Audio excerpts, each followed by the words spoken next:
Muy buenos días para todas las personas que nos están viendo. Les saluda el Padre Rodrigo, sacerdote diocesano de la Diócesis de Villarrica del Espíritu Santo, estudiante aquí en Roma. Muchas felicidades para todas las personas que hoy, con mucha fuerza y con entusiasmo, vamos a empezar el tiempo de Cuaresma.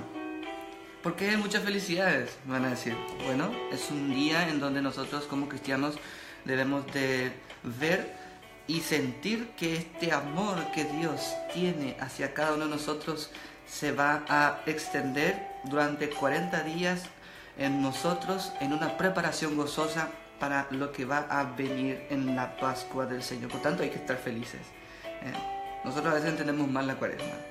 Y hoy quisiera compartir con ustedes esta reflexión, esta forma de ver la Cuaresma, de ver esta Semana Santa y todo lo que conlleva de una manera distinta, de acuerdo a la palabra de Dios, que les invito a que puedan también agarrar sus Biblias y vamos a reflexionar hoy todo lo que implica la Cuaresma, este inicio de la Cuaresma. Bueno, saludo a aquellas personas que ya nos están viendo. César Dávalos nos dice: hola Padre, muchas bendiciones César. Viviana también nos está viendo y otras personas. Gracias por acompañarnos. Aquí en Roma son las 12:03 del mediodía ya, y yo tomando mi mate como de costumbre. Hace 4 grados de frío, por tanto es importante tener nuestro mate.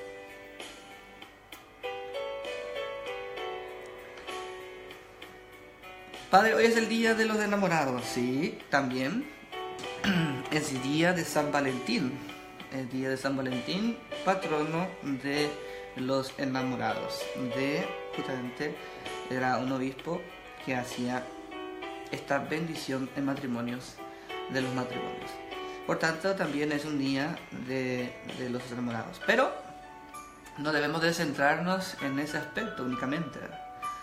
Hoy es miércoles de ceniza, es lo más importante. Y vamos a tratar de explicar también por qué. Porque hoy el tiempo de Cuaresma se inicia, y eso es más importante.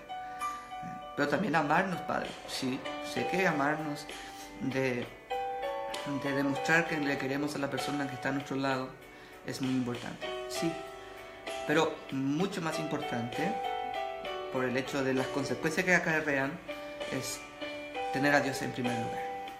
Porque el Día de los Enamorados tendría que ser todos los días, no solamente el 14 de febrero.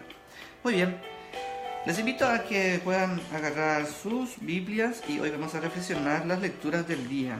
Hoy, como decía, es el inicio de la Cuaresma, el tiempo de Cuaresma, y se inicia con una misa, la misa del miércoles de ceniza, con la imposición de las cenizas. Tenemos que decir que no es una misa de precepto, no estamos obligados a irnos, pero increíblemente también es la misa que tiene mayor cantidad de gente.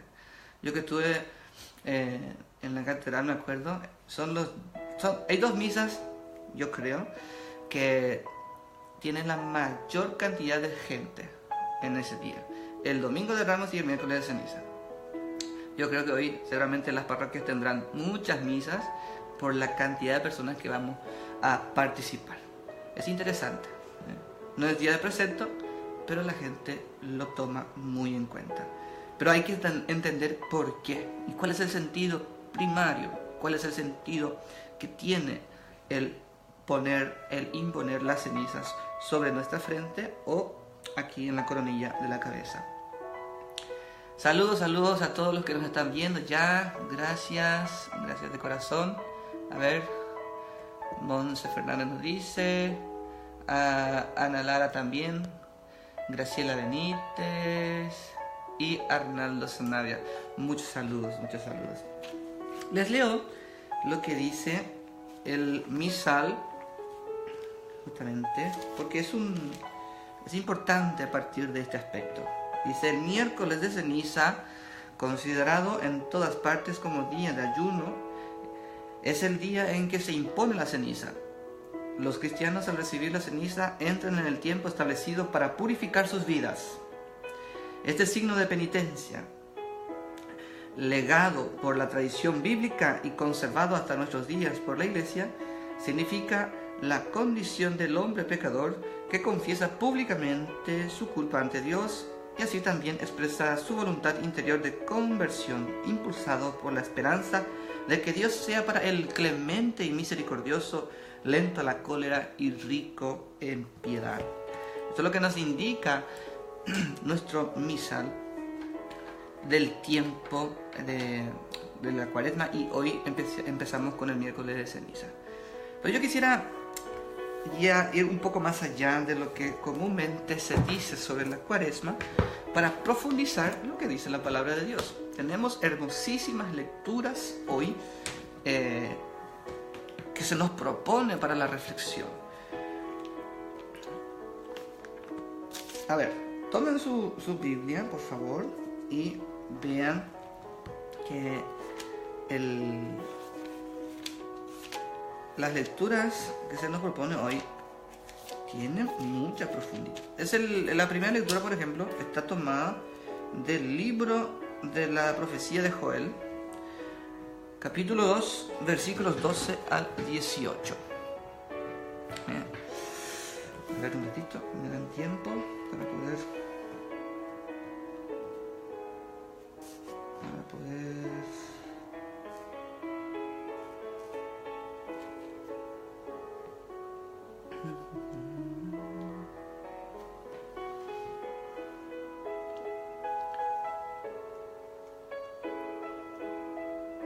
Ok.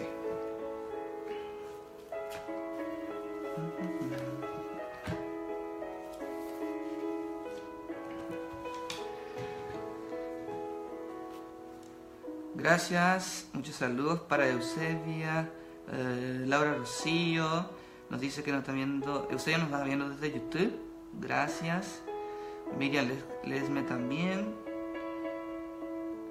todos los que están saludándonos y nos están viendo, muchas gracias por acompañarnos.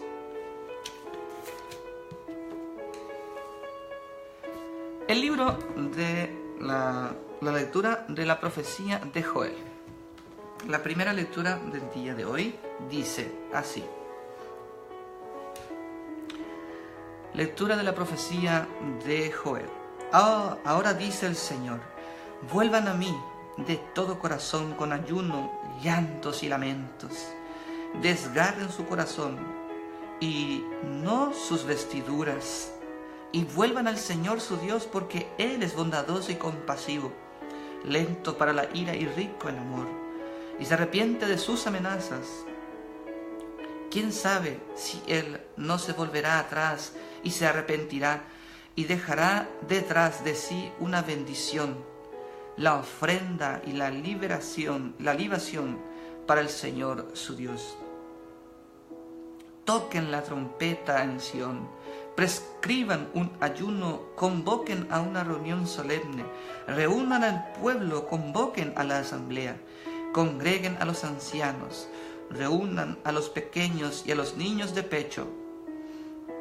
Que el recién casado salga de su alcoba y la recién casada de su lecho nupcial. Entren entre el vestíbulo y el altar, lloren los sacerdotes, los ministros del Señor, y digan, perdona, Señor, a tu pueblo. No entregues tu herencia al oprobio, y que las naciones no se burlen de ella. Porque, ¿por qué se ha de decir entre los pueblos, ¿dónde está su Dios? El Señor se llenó de celos por su tierra y se compadeció de su pueblo. Palabra de Dios. Te alabamos, Señor. La primera lectura del día de hoy está tomada de la profecía de Joel, capítulo 2, versículos 12 al 18. Mis queridos hermanos, para poder entender la primera lectura tenemos que remontarnos al Antiguo Testamento, a la mentalidad y al contexto en donde fue escrita esta profecía. Lo primero que tenemos que decir aquí es que el Señor nos insiste en volver a Él. Vuelvan a mí de todo corazón, dice el Señor. Y insiste muchísimo en el hecho de volver al Señor con ayuno, con llantos, con situaciones, con prácticas concretas.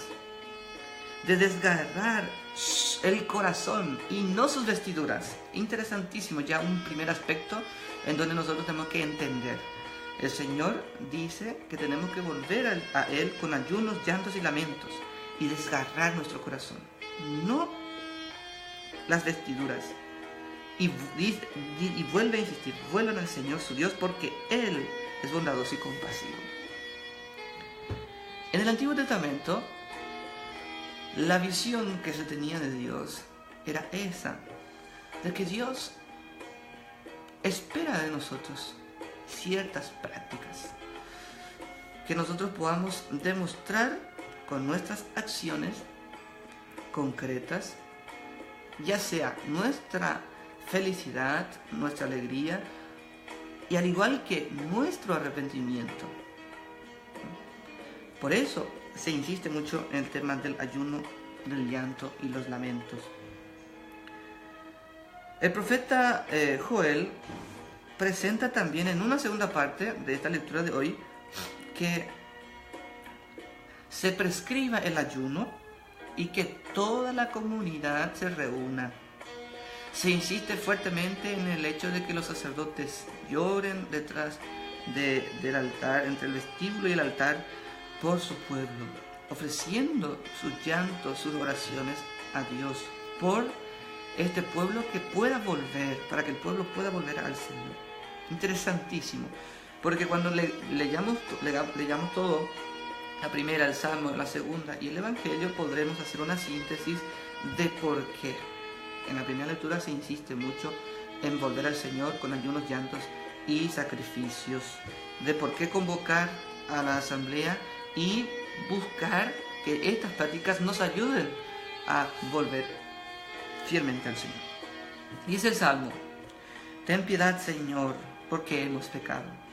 Ten piedad de mí, Señor, por tu bondad. Por tu gran compasión borra mis faltas. Lávame totalmente de mi culpa y purifícame de mi pecado. Porque yo reconozco mis faltas y mi pecado está siempre ante mí. Contra ti solo pequé e hice lo que es malo a tus ojos. Crea en mí, Dios mío, un corazón puro y renuévame firmemente en mi espíritu. No me arrojes lejos de tu presencia. No retires de mí tu Santo Espíritu. Devuélveme la alegría de tu salvación. Que tu Espíritu generoso me sostenga. Abre mis labios, Señor, y mi boca proclamará tu alabanza. El Salmo 50, sabemos bien, es el salmo que se atribuye al rey David después de haber pecado muy mal contra Dios, de haber cometido el doble pecado, de haberse metido con la esposa de Urías y de haber matado a Urías. El rey David se arrepiente y clama al Señor por la misericordia, para que el Señor tenga compasión, que pueda Él borrar su delito, porque realmente se ha arrepentido de su mala acción. Se insiste, por tanto, en el Salmo, de que Dios puede perdonar si estamos verdaderamente arrepentidos, si volvemos a Él con una actitud humilde, con una actitud de arrepentimiento, de conversión. La segunda lectura está tomada de la segunda carta del apóstol San Pablo a los cristianos de Corinto.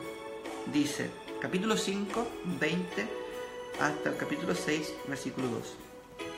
Hermanos, nosotros somos embajadores de Cristo, y es Dios el que exhorta a los hombres por intermedio nuestro. Por eso, les suplicamos en nombre de Cristo, déjense reconciliar con Dios.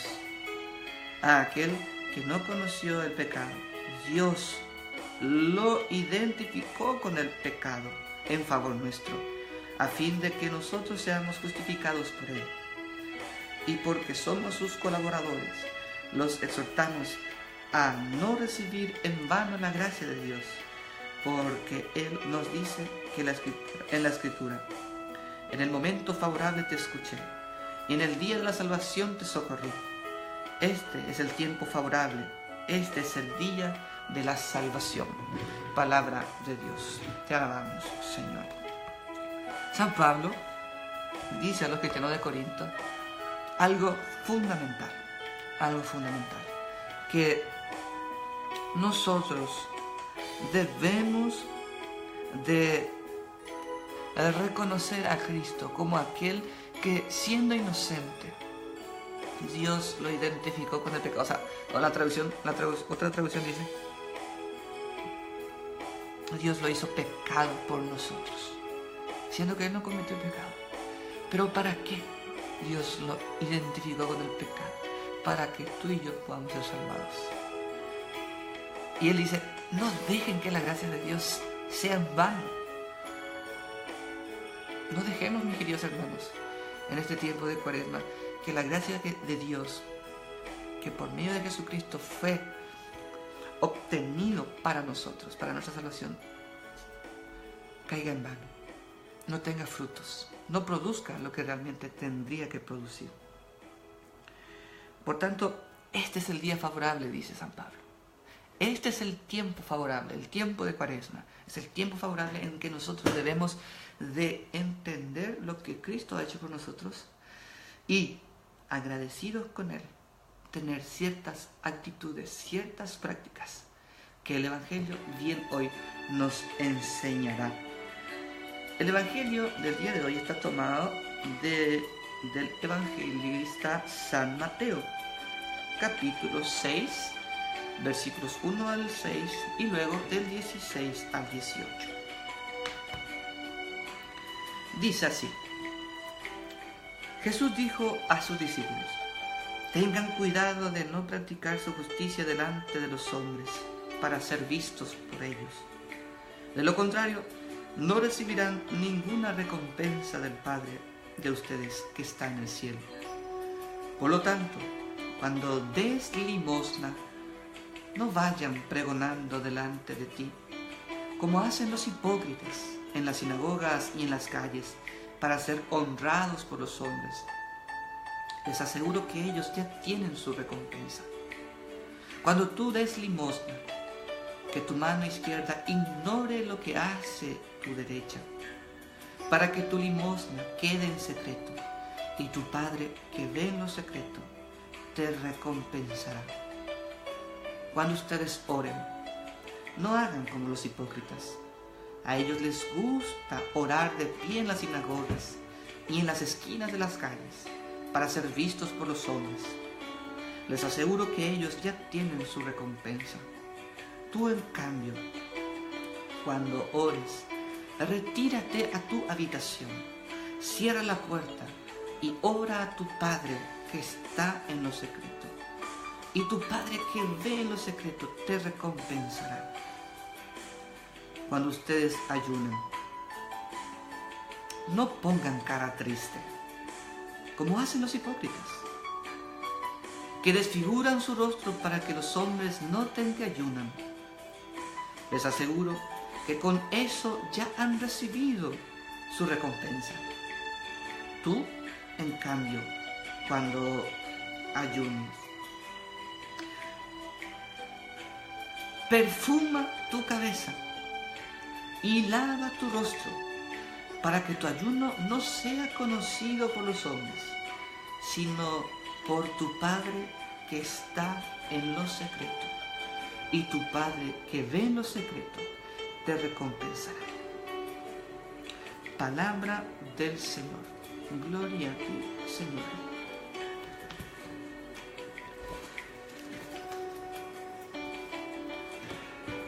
Mis queridos hermanos y hermanas, estas hermosas lecturas que hoy se nos propone en el miércoles de ceniza, miércoles en donde nosotros iniciamos el tiempo fuerte dentro de la iglesia, que es el tiempo de Cuaresma, tienen una enseñanza riquísima, porque a partir de todas estas lecturas nosotros podemos llegar a una feliz y apremiante y urgente interpretación de la palabra de Dios para nuestras vidas, para nuestra comunidad y por todas las cosas, para que nosotros entendamos a profundidad lo que realmente Jesús nos vino a decir. Comienzo diciendo que el libro de la profecía, de la profecía de Joel, insiste mucho en el retornar a Dios, con ayunos, con lamentos, con sacrificios.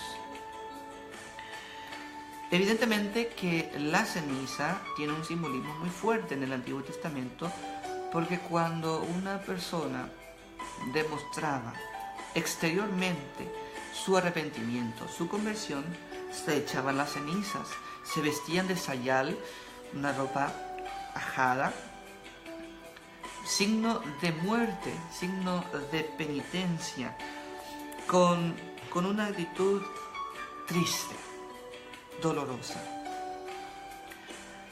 Por tanto, renunciar a sí mismo para poder recibir el perdón de Dios. Pero hay que entender que la Cuaresma, si bien pide ayuno, si bien pide limosna y si bien también nos dice el tema de la oración, nosotros tenemos que ver que la Cuaresma no es tristeza, que la Cuaresma no es tener el rostro desfigurado y enfatizar solamente el aspecto del dolor, sino que es la felicidad, mis queridos hermanos. Porque la Cuaresma no termina en el Viernes Santo.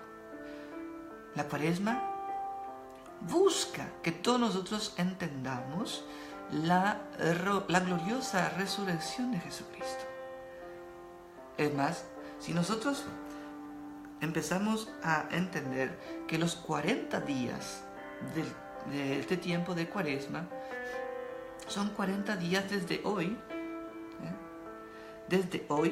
para que nosotros podamos recorrer todo este camino cuaresmal y poder resucitar con Cristo. La alegría que produce en nosotros la resurrección, tenemos que distinguir perfectamente. Una cosa es la alegría y otra cosa es el placer. Porque nosotros a veces buscamos el placer en nombre de la alegría y sin embargo nos desviamos del sentido original que Cristo ha traído para nosotros. Nosotros fuimos hechos para la felicidad. Nosotros, el Señor nos ha dado la oportunidad de ser felices en la vida. Por ello, la felicidad tiene que ser el último y el gran objetivo de nuestras vidas. Jesús vino para darnos felicidad, no para darnos tristeza, no para que nosotros estemos todo el día con la cabeza agachada, con una actitud de personas que no han encontrado esperanzas. Aquí el gran momento de la palabra de Dios de este día, para poder entender toda la temática que se nos presenta en la Cuaresma. ¿A quién deseamos satisfacer con nuestras acciones? En el libro, en la profecía de Joel, insiste muchísimo de que vuelvan a mí, dice el Señor.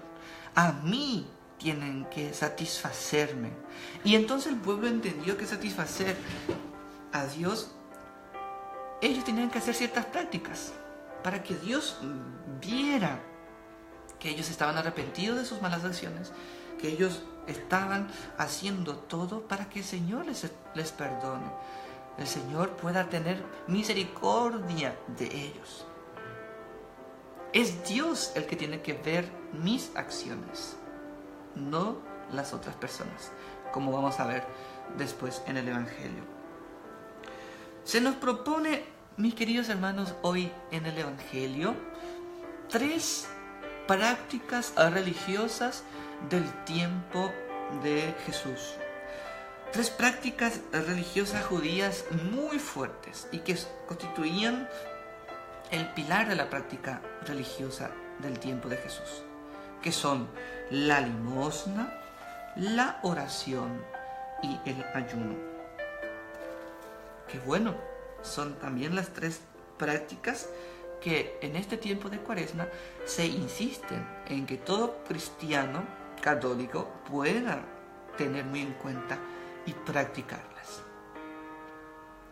Pero hay que entender qué es la limosna, qué es la oración y qué es el ayuno para el cristiano, que después de la muerte y resurrección de Cristo tiene un significado muy distinto a lo que comúnmente en esa época se entendía. Dice la palabra de Dios del Evangelio según San Mateo del día de hoy. La limosna. En realidad no existe un término en hebreo ni tampoco en griego para poder decir concretamente el tema de la limosna, el término limosna, sino que se usa en hebreo un término para poder significar, no es textualmente, sino para significar qué significa la limosna. Y utilizan el término de la sedaká. Sedaká significa no limosna, sino justicia. Y aquí hay que detenernos un poquito y entender perfectamente qué significa la justicia. Porque para nosotros la justicia hoy día es dar a cada uno lo que le corresponde, ¿verdad? Los que son abogados seguramente me van a decir cuál es el concepto de justicia.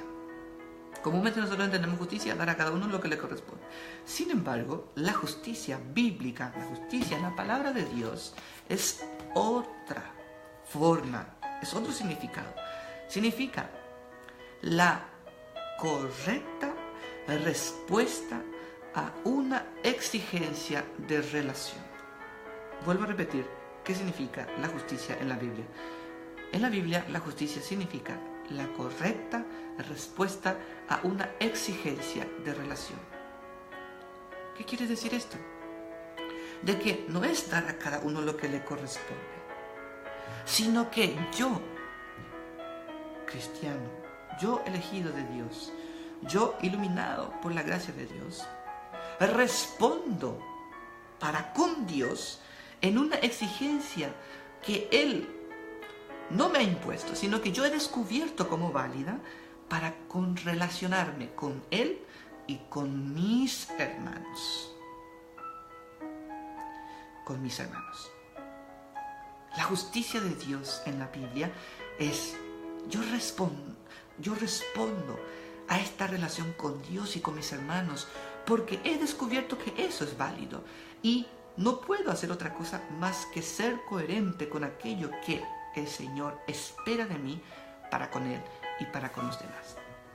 Cambia totalmente el significado común que nosotros tenemos de justicia. Entonces, cuando uno habla de limosna en la Biblia, está queriendo decir, mis queridos hermanos, de que ¿cómo hacer una limosna? Yo le doy porque tengo que darle, o porque he descubierto que dar al otro es algo válido, es algo bueno. Y Jesús va más allá de solamente dar, sino que dice de la forma de hacer limosna. ¿Qué dice Jesús en el Evangelio de San Mateo hoy? Cuando tú des limosna, no seas como los hipócritas. No seas como los hipócritas. ¿Y qué significa hipocresía en la Biblia? Hipocresía en la Biblia significa de que nosotros nos preocupamos mucho más de lo que el otro dirá de mí y actúo para con él de una forma con lo que no soy. Pero yo me preocupo más de lo que el otro dirá de mí y me he olvidado de lo que Dios dirá de mí. Por tanto, el hipócrita es aquel que disimula frente al otro para poder congraciarse con el otro y se ha olvidado de Dios. Porque Dios es el único que tiene que decir o tiene que ver si mis acciones son correctas o son equivocadas. Dice Jesús, no sean como los hipócritas, que anuncian, hacen bullicio cuando dan limosna. Tú, en cambio, cuando des limosna, que no sepa lo que hace tu mano izquierda, no sepa lo que hace tu mano derecha. ¿Por qué Jesús insiste en el tema de la limosna en secreto? Porque en el tiempo de Jesús, en la sinagoga, aquellas personas que al momento de dar su limosna daban en forma, vamos a decir así, en gran cantidad, o era una ofrenda muy plausible, es una ofrenda verdaderamente grande, ¿qué hacía el rabino? Lo hacía pasar, o lo hacían pasar a esas personas enfrente y decir, fulano, fulana, nuestra gente aquí ha dado, siéntense en los primeros puestos. Porque sería para nosotros hoy día el que ha hecho una ofrenda grande y le hacemos pasar y le aplaudimos todo y le hacemos sentar en el asiento principal, porque su ofrenda ha sido grande y ha sido buena. Ya en el tiempo de Jesús existía esta clase de prácticas y me reservo otra opinión. Entonces, ya en el tiempo de Jesús se hacía esto. Entonces, ¿qué dice Jesús? Tú haz esto en secreto. ¿Qué es en secreto? La recompensa que nosotros decimos, que nosotros comúnmente escuchamos en la palabra de Dios, en la traducción de lo que quiso decir Jesús, se pone el término recompensa. ¿Y qué es la recompensa? Yo hago algo y me tienes que retribuir. Sin embargo, el término que utiliza la Biblia en griego para referirse a esto no es recompensa, sino que es restituirte. El término apidomi, que significa restituirte. Dios te dará de nuevo, te dará más de lo que has dado. Restituirte mucho más. No como recompensa, porque la recompensa, si nosotros vemos, yo hago esto y tiene que darme, estamos destruyendo el sentido original, sino que Dios nos restituirá siempre, mucho más, por el hecho de que nuestra ofrenda no es para mostrarnos, sino para que nosotros sintamos en nuestra propia vida de que lo que hemos hecho es una respuesta a esa exigencia de relación que tenemos para con Dios y para con los demás. El segundo gran aspecto de la práctica religiosa judía era el tema de la oración. El tema de la oración también vuelve a decirnos Jesús que no tiene que ser como los hipócritas. Y ahí recordamos el concepto de hipocresía: preocuparme más por lo que dicen los demás y olvidarme de lo que Dios dirá de mí. Y Jesús insiste para nosotros de que nuestra oración tiene que ser también distinta a la de los hipócritas.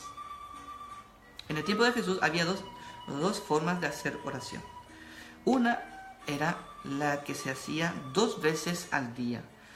Uno se hacía a las 9 de la mañana y el otro a las 3 de la tarde.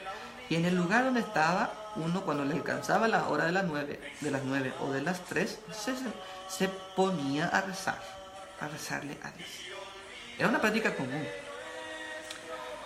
Y la segunda era la comunitaria. O sea, la práctica, la primera oración. El tipo de oración es la que se hacía en forma, vamos a decirle, en estas 2 horas, y la que se hacía también en comunidad. En este aspecto es lo que Jesús nos hace decir hoy. O sea, nos dice en el tema de querer mostrarse a todo el mundo, porque en las plazas, en las esquinas, ellos estaban rezando. Pero esas prácticas eran hipócritas.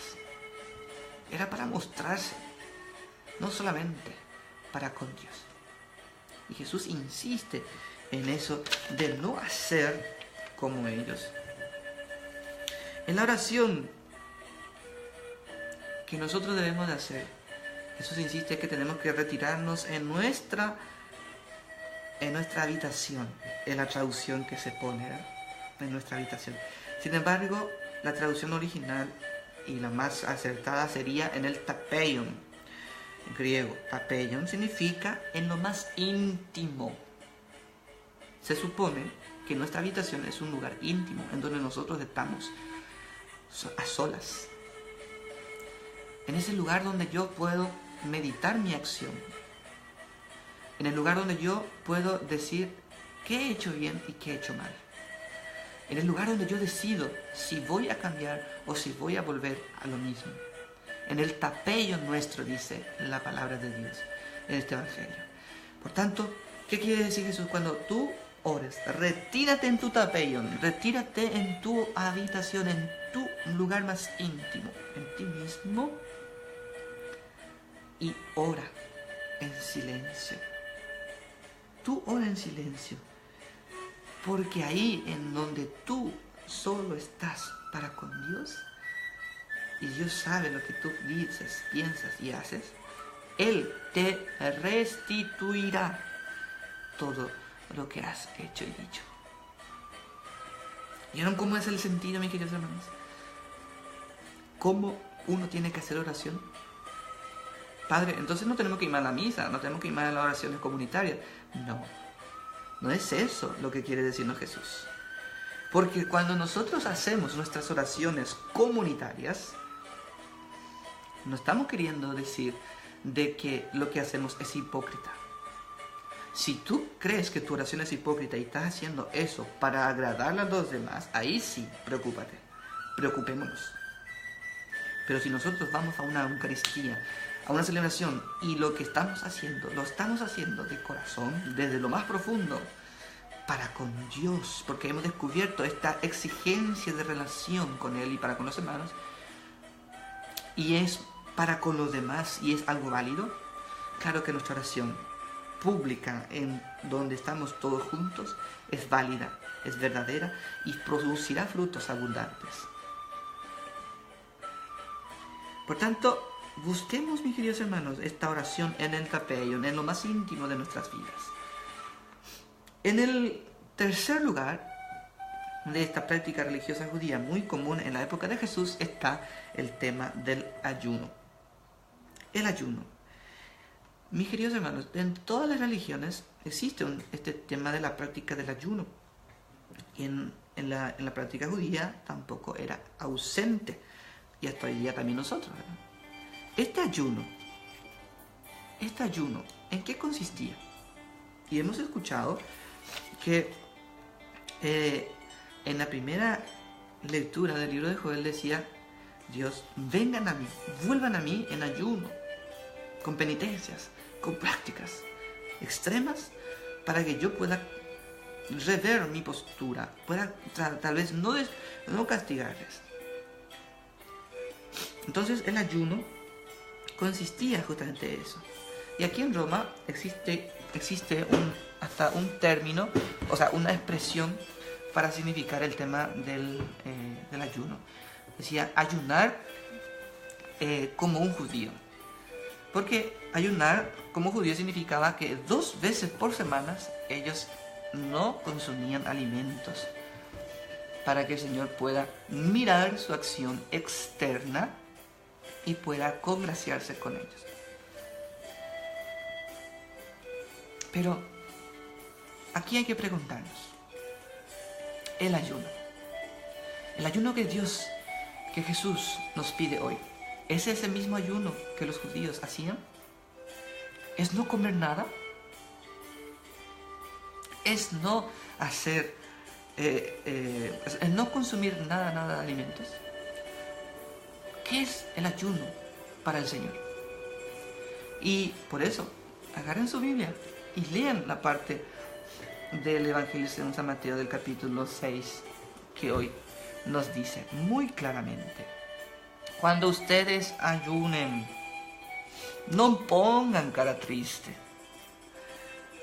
como hacen los hipócritas, que desfiguran su rostro para que los hombres noten que ayunan.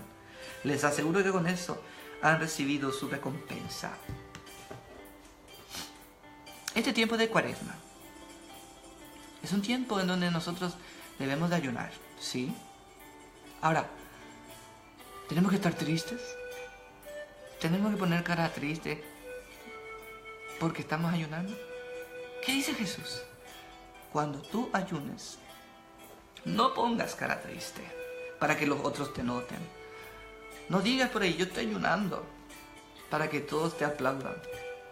Tú, en cambio, cuando ayunes, perfuma tu cabeza, lava tu rostro, para que tu ayuno no sea conocido por los hombres, sino tu Padre que está en lo secreto, y tu Padre que ve en lo secreto te restituirá.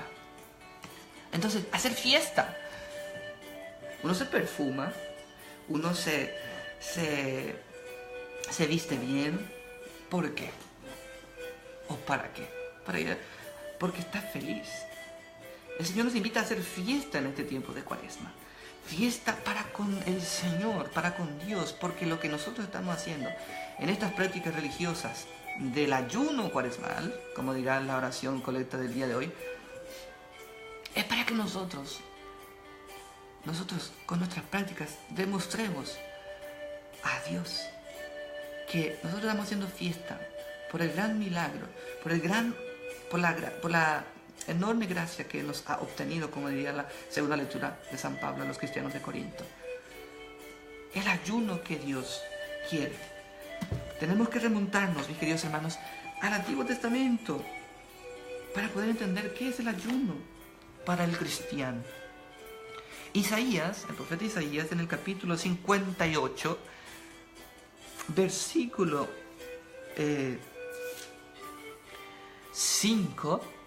58, versículo 5, dice así. Y les invito a que lean también ustedes.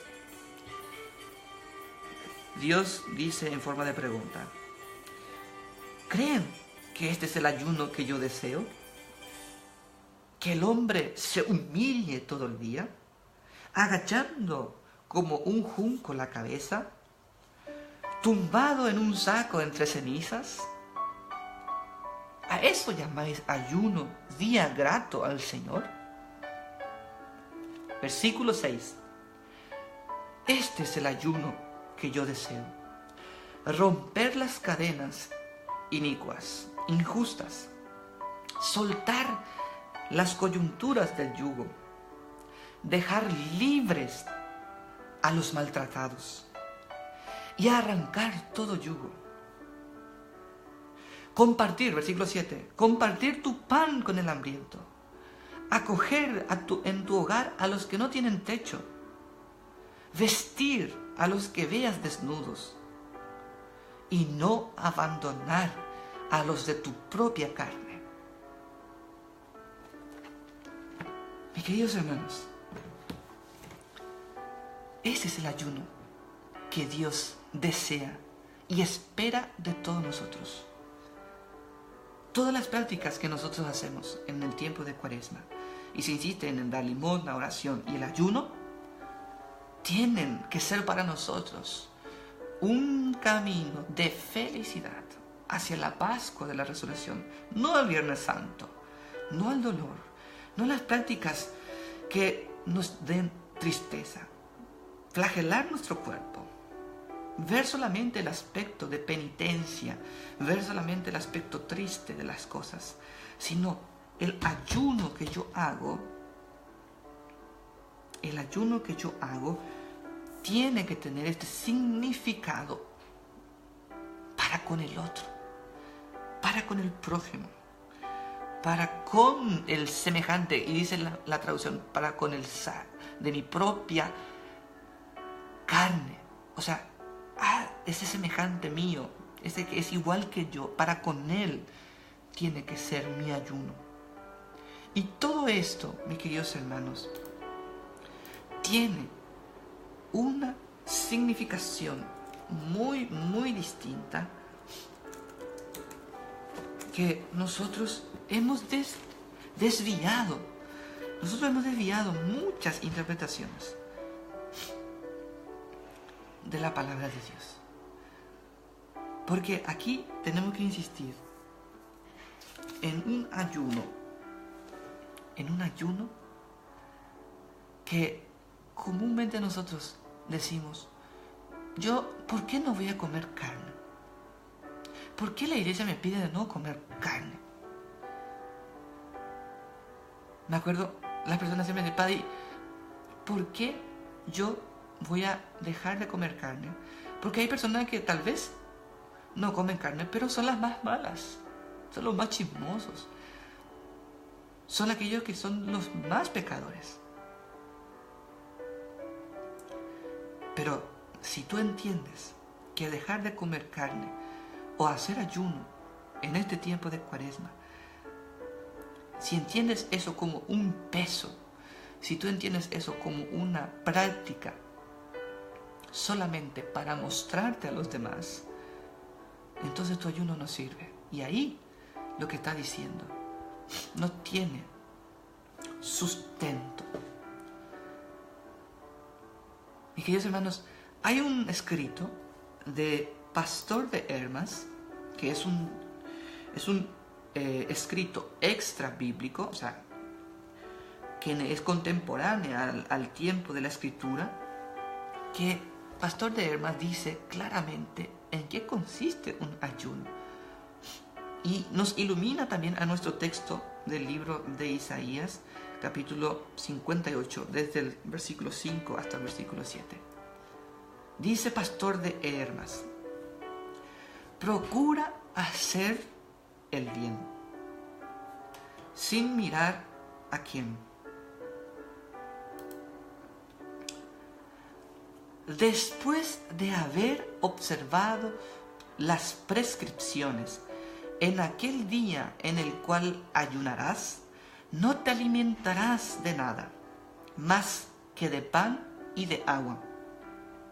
Y después de haber calculado la cantidad ahorrada con la renuncia del alimento que pudiste tomar, darás la cantidad correspondiente a una viuda o a un huérfano o a un pobre o a cualquier otro que tenga necesidad de tu ayuda.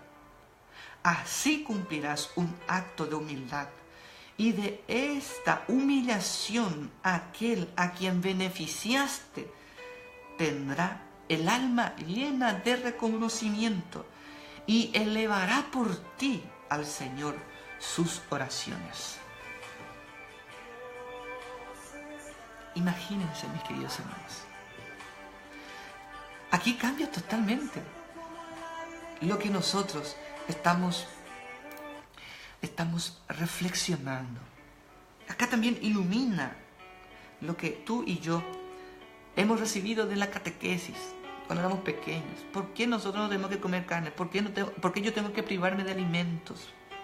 ¿Por qué tengo que hacer estas prácticas en la Cuaresma? Porque si estas prácticas o hago o no hago, ¿por qué? Pastor además dice muy bien, y yo creo que es tan claro, de que lo que tú dejas de comer o lo que tú dejas de hacer, calcúlalo en beneficio para con el otro.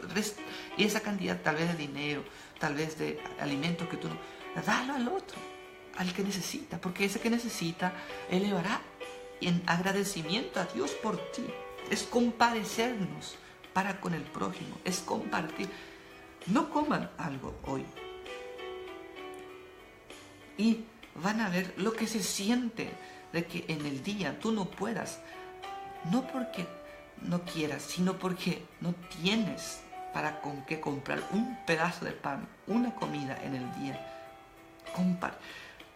Si tú compartes el dolor, la necesidad del otro, tú también entenderás lo que significa estar privado de algo que por derecho te corresponde, que es un alimento. Ahí está el sentido, mis queridos hermanos, del ayuno, de la limosna, de la oración, de las prácticas cuaresmales que la Iglesia hoy nos propone. Ahora bien, dice un converso con propiedad. ¿Quién es uno de los conversos? Una persona que se ha convertido y sabe muy bien en su propia vida lo que significa arrepentirse, convertirse. San Pablo nos dice en Colosenses 2:16 en adelante. Así dice él. Escuchen bien. Por tanto, que nadie os critique por cuestiones de comida o bebida, a propósito de fiestas, de novilunios, de sábados. Todo esto es sombra de lo venidero, pero la realidad es que es el cuerpo de Cristo. Que nadie les arrebate el premio por ruines prácticas y el culto a los ángeles, obsesionado por lo que vio y vanamente hinchado por sus muchos mundanos pensamientos. Esos tales deberían mantenerse unidos a la cabeza, de la cual todo el cuerpo, por medio de junturas y ligamentos, recibe nutrición y cohesión para ir creciendo conforme al designio de Dios. Una vez que habéis muerto con Cristo a los elementos de este mundo, ¿por qué sujetaros como si aún estuvieras en el mundo a preceptos como no toques, no pruebes, no acaricies? Cosas tomadas, destinadas a perecer con el uso y conformes a preceptos y doctrinas puramente humanos. Tales cosas tienen una apariencia de sabiduría por su piedad afectada y sus mortificaciones y su rigor en el cuerpo, pero carecen de valor para combatir la intolerancia de la carne. Palabra de Dios. Te alabamos, Señor. San Pablo nos dice muy, muy claramente que todas esas prácticas que nosotros hemos escuchado de la primera lectura del libro de Joel, lo que los judíos practicaban, el tema del ayuno, la limosna, la oración, o sea, prácticas que eran puramente ya humanos, después de la muerte y la resurrección de Cristo, todas estas prácticas no tienen sentido en sí mismas. Y entiéndanme bien, por favor, mis queridos hermanos. Aquí está muy bien explicada la actitud de todo cristiano que cree en Jesucristo, que cree que Él ha muerto y resucitado para mi salvación, para nuestra salvación.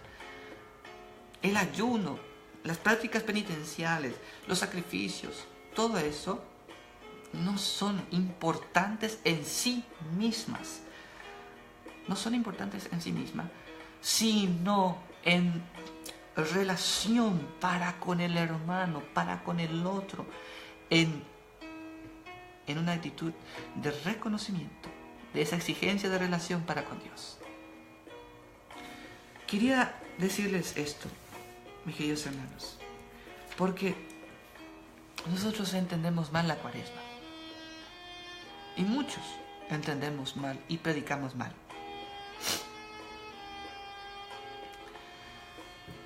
Si ustedes desde el punto de vista de la liturgia se dan cuenta, van a ver de que una cosa es lo que está antes del Concilio Vaticano II y otra es la que está después. El concilio ha marcado en la liturgia dos visiones muy, muy distintas. Porque antes del concilio se decía a cada fiel que se acercaba hoy en la imposición de las cenizas, esta palabra de Dios, el libro del Génesis, que dice: recuerda que polvo eres y en polvo te convertirás. Esta expresión viene a significar lo que justamente en el Antiguo Testamento se tenía por estas prácticas. El tema de la penitencia, el tema de las mortificaciones, el tema de los sacrificios. Se insistía tanto que el hombre es pecador, que el hombre es irremediablemente pecador, que todo lo que hacemos es malo. Y me viene en mente a aquellos retiristas que tanta insistencia ponen en ese único aspecto, de que el hombre está siempre haciendo el mal, que el hombre siempre es un ser indeseable y que somos una porquería. Y disculpen la expresión, porque a veces así nos meten en la cabeza, insistiendo tanto en el hecho de que el ser humano es una, entre comillas, porquería. Eso se insistía mucho antes del concilio, y no necesito tanto remontarme en textos fundamentales, pero sí en visiones de que el cuerpo humano es malo, de que el ser humano está como la visión platónica, ¿verdad? Que nuestra alma es la única que se salva y que el cuerpo humano es una cárcel de esa. No, mis queridos hermanos. Entonces, de ahí viene el tema del silicio, de que uno tiene que mortificarse, pegarse, hacer sangrar su cuerpo, de estar haciendo prácticas extremas para que Dios tenga compasión de mí, de que somos finitos, de que terminamos todo lo que... Si nosotros enfatizamos eso, estamos equivocándonos. Somos pecadores, somos personas débiles, tenemos defectos, sí, pero ¿qué dice San Pablo? Que nadie venga a criticarles por lo que comen o por lo que beben o por estas prácticas que fueron inventadas por los hombres y no viene de la sabiduría de Dios. Todo el tema de los sacrificios, las penitencias, las mortificaciones, nunca están en el vocabulario de Jesús, en lo que vino a predicarnos Jesús. Y ahí es lo que el Vaticano II en adelante viene a insistir en la liturgia. Porque en la liturgia hoy, como primera opción, está el hecho de decirle a cada persona que se acerca para recibir la ceniza o echarle en la cabeza, dice: conviértete y cree en el Evangelio. Porque ahí cambia totalmente la visión. Porque el convertirse es lo que dice San Pablo. Después de la resurrección de Cristo, después de que Cristo ha vencido a la muerte para que tú y yo tengamos salvación, ¿por qué volver a las mismas prácticas de antes? Que no tienen sentido si no es en la cruz de Cristo, si no es en la salvación que Cristo nos ha traído. Si yo he entendido en mi vida que lo que Cristo vino a traerme es mi felicidad, mi salvación, yo tengo que convertirme y tengo que buscar a Cristo como el único que me da felicidad en mi vida. Y este tiempo de Cuaresma es un tiempo propicio para que yo pueda volver a Dios. No solo con prácticas exteriores que no tienen sentido en sí mismas, sino porque yo lo hago para con Dios. Porque he descubierto que lo que Él ha hecho por mí es válido. Y una vez que he entendido eso, yo ayuno, yo doy a mi hermano, yo busco en mi oración fortalecer mi espíritu, y todas mis prácticas, ya sea la limosna o el ayuno o esas privaciones voluntarias, son para el bien, para con mi hermano, para que yo encuentre, y lo hago por felicidad. Cambia, mis queridos hermanos. El Evangelio, de convertirse y creer en el Evangelio, tiene que portar en nosotros frutos abundantes de alegría, de esperanza, de que no todo está perdido, de que no todo está fuera de lugar. Ahí viene el sentido originario de las cenizas. Las cenizas significan para nosotros, mis queridos hermanos, y aquellos que eran del campo, los que son del campo, saben el sentido original. Porque después de un largo y crudo invierno, en todo ese tiempo la gente acumulaba las cenizas. Juntaban todas las cenizas y al final del invierno esparcían las cenizas por el campo para que eso sirviera de abono, sirviera de fuerza para que pudiera crecer de nuevo lo que se va a plantar ahí. Entonces, cuando yo me pongo la ceniza, no es eso que se dice de que es solamente finitud, somos polvo. Eso es la visión anterior. No es ese el sentido que Cristo nos ha traído ahora, después de su resurrección. Es para nosotros, ahora mismo para nosotros, es que lo que esa ceniza significa para mí es convertirme y creer en el Evangelio. O sea, que fructifique en mí, que sea abono para mí, que me recuerde a mí de que Cristo ha dado su vida por mí y yo tengo que producir, tengo que responder para con Dios y para con mis hermanos con acciones concretas, pero siempre no para ser visto o aplaudido por los demás, sino porque he entendido que Dios es el único que me puede restituir.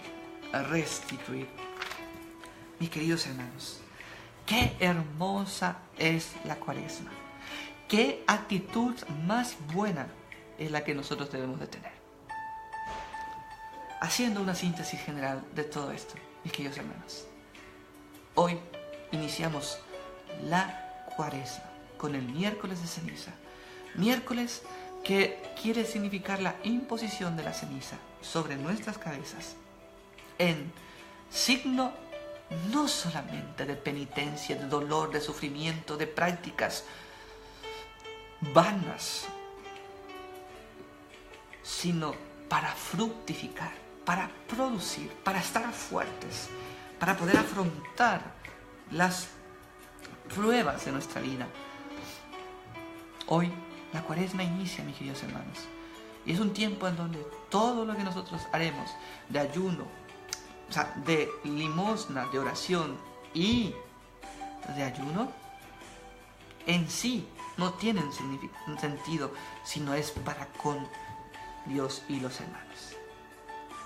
Qué bello, qué importante es ver la Cuaresma como un tiempo en donde nosotros debemos de descubrir que Cristo nos ha traído una nueva forma de ver la vida, una nueva forma de ser cristianos, no para que los otros me vean, sino porque yo soy justo con Dios, porque Él es misericordioso conmigo, Él es justo.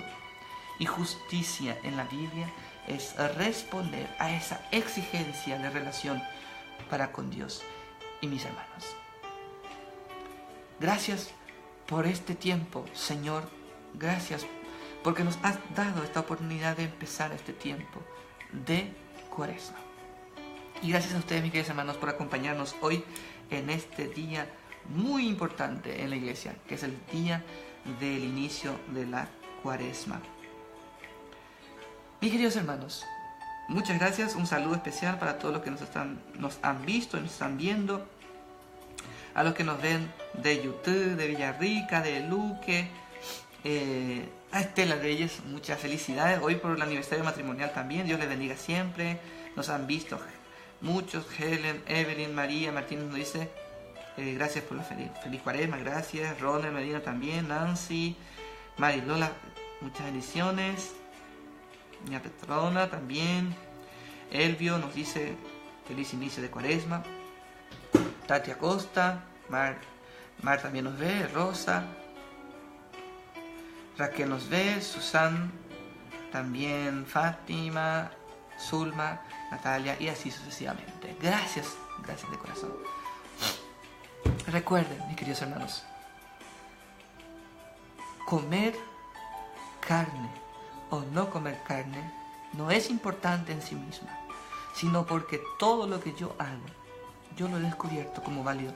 Y privarme de eso significa de que tal vez lo que yo no he comido en ese día, yo pueda compartir con el hermano. Ese es el ayuno que Dios quiere. Isaías 58, versículos 5 al 7.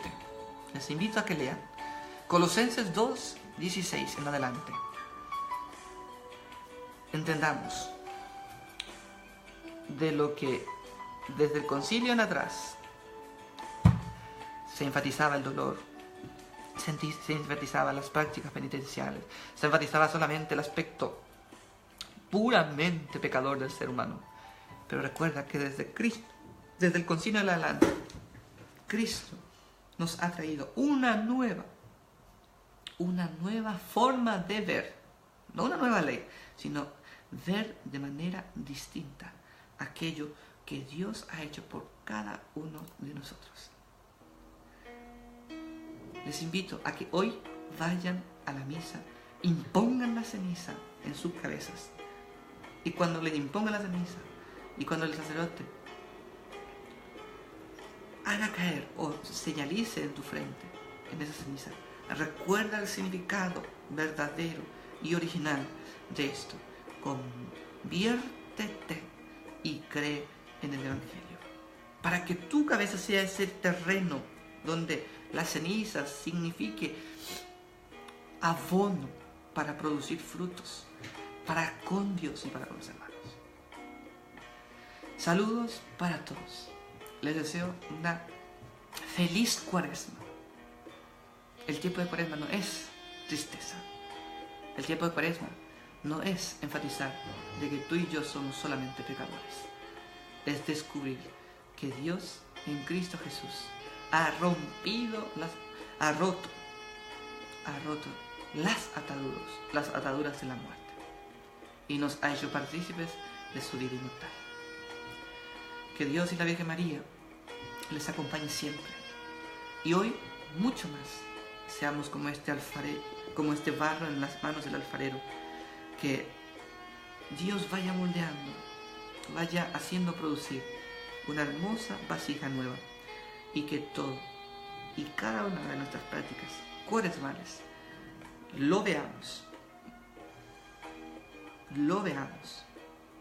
en un sentido bueno. Dios es el que tiene que ver, no los hombres, no para que me aplaudan. Dios Todopoderoso, fuente de toda bendición, te pedimos humildemente, Señor, que bendigas, santifiques y puedas hacer que todos entiendan que esta Cuaresma es un tiempo propicio que tú nos das a todos los fieles cristianos, de que nuestras prácticas sean siempre para mayor gloria de Dios y bien de los hombres. Que esta Cuaresma nos prepare profundamente a lo que nos vendrá en la gloriosa resurrección de tu Hijo Jesús. Tú que vives y reinas por los siglos de los siglos. Amén. El Señor esté con ustedes y con tu espíritu. La bendición de Dios Todopoderoso, Padre, Hijo y Espíritu Santo, descienda sobre ustedes, sus familiares y amigos, y permanezca para siempre. Amén. Gracias por acompañarme en este momento de la transmisión en vivo. Que todas las intenciones que ustedes tengan me las puedan pasar siempre a través de los mensajes en el Facebook. Yo las ofreceré al Señor, y que todo lo que hoy hemos reflexionado les sirva de alguna manera para que nuestra Cuaresma sea distinta a las demás Cuaresmas que hemos tenido hasta el día de hoy. No puedo concluir sin decir esto. Hoy es el día de San Valentín, el día de los enamorados, pero todo el mundo ha cuestionado, o tal vez se ha preguntado: ¿debo comer carne, Padre? ¿Debo de festejar? ¿Debo de estar con mi novia, con mi marido, mi esposa? Y repito lo que he dicho el día domingo. El día de los enamorados no solo es 14 de febrero. No solamente un día para regalar chocolates, flores y ser cariñoso de más con la persona que amamos. Eso, si tú lo haces solamente, como dice Jesús, para que otros te aplaudan, o para que tu novia, tu novio, ese ser amado solamente te diga: ¡ay, qué hermoso lo que estás haciendo por mí ahora! Si tú lo haces solamente para eso, y no has descubierto que el amor es más que un chocolate, es más que una simple práctica de un día, habrás entendido también el significado de la Cuaresma, del miércoles de ceniza. El amor es la correcta también respuesta de una relación para con Dios y para con esa persona que está a tu lado. Nunca, pero nunca, una mujer o un hombre que tiene una persona a su lado y sabe que le ama de verdad, se enojaría porque hoy, en vez de irse a un lugar indebido o hacer ciertas cosas que no están bien, le agarrara de la mano y le dijera: hoy, mi amor, te tomo de la mano y te invito a que vayamos a misa, a agradecer a Dios que tú y yo nos amemos de verdad y que tú y yo entendamos de que Cristo murió por nosotros en la cruz para que tú y yo, nuestro amor sea para siempre, para que Él nos bendiga y que seamos personas coherentes, no para que los demás nos aplaudan, no para que tú solamente me quieras más, sino porque hemos descubierto que tú y yo somos bendición el uno para el otro, no motivo de caída, no motivo de pecado. Si nosotros entendiéramos el Día de los Enamorados de esta manera, muchos hoy dejarían de lado un día, entre comillas, de los enamorados para practicar, para seguir todos los días el amor más grande que Dios en su Hijo Jesús ha tenido por mí, por ti, por nosotros. Muchas bendiciones para todas las parejas, para todos los matrimonios, todas las personas que se aman, que hoy dejarán de hacer o dejarán de lado este día de los enamorados para ir a compartir, a alimentarse, a vivir con aquel que me amó primero y me amó hasta dar su vida y resucitar para que yo tenga vida en abundancia. Dios les bendiga y la Virgen les acompañe. Padre nuestro que estás en el cielo, santificado sea tu nombre, venga a nosotros tu reino, hágase, Señor, tu voluntad en la tierra como en el cielo. Danos hoy nuestro pan de cada día, perdona nuestras ofensas, como también nosotros perdonamos a los que nos ofenden. No nos dejes caer en la tentación y líbranos del mal. Amén. Dios te salve María, llena eres de gracia, el Señor es contigo. Bendita tú eres entre todas las mujeres y bendito es el fruto de tu vientre Jesús. Santa María, Madre de Dios, ruega por nosotros pecadores, ahora y en la hora de nuestra muerte. Amén. Muchas bendiciones y hasta un próximo encuentro. Feliz miércoles de ceniza y una fructífera cuaresma para cada uno de ustedes. Chao, chao.